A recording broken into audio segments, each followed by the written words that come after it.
returning to the land of their forefathers in search of inner peace.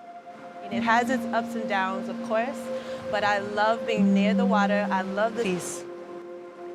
It's taken time for Cicely Williams to adapt to her new life in Ghana, but she was pushed to make the move, saying she no longer felt at home back in the United States. Right at that time where we had a lot of killings of black males and black females by the police.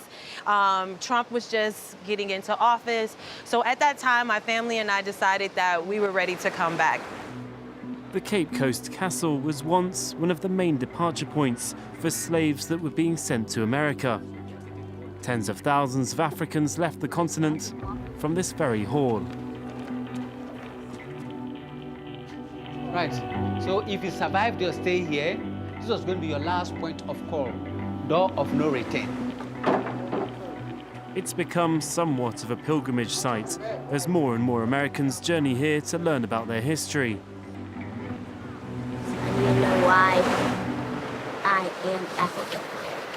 Or how you became African. She knows now that this is real. Ghana has labelled 2019 the year of return.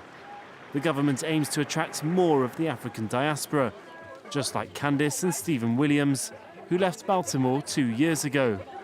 A radical change, they've even adopted new names. Welcome back home. Thank you. What's your local name? My local name is Kojo.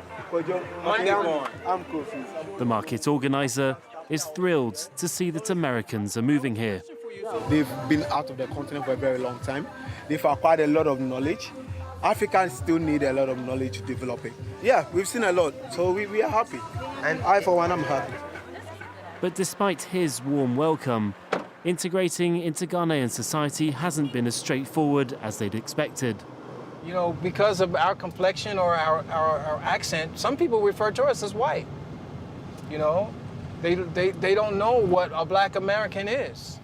And despite being swamped in red tape and the trouble of finding a job, the former instructor has no regrets. Africain, you can see my hair was a lot shorter then.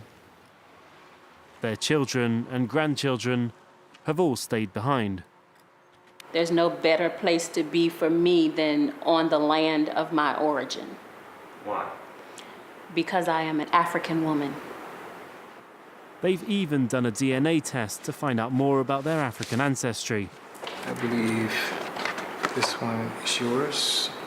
The couple are planning on starting an organisation to help other African Americans who want to make the move to Ghana. Nathania took the leap over 20 years ago when he moved here from New York. This place, we started it in around 1995 or thereabout, and there was nothing but coconut trees and high grass here. He opened this hotel near the Cape Coast Castle. He's seen generations of African Americans settle here and says misconceptions about the continent are almost a thing of the past. African Americans are now opening up to the reality that Africa is not a land filled with jungles and people living in tree houses, and you know, people are seeing that there's real development and growth and opportunity going on in Africa. Some are looking to reconnect with their past, while others seek new opportunities. Several thousands of African Americans have already made the move, and the trend is showing no sign of slowing down.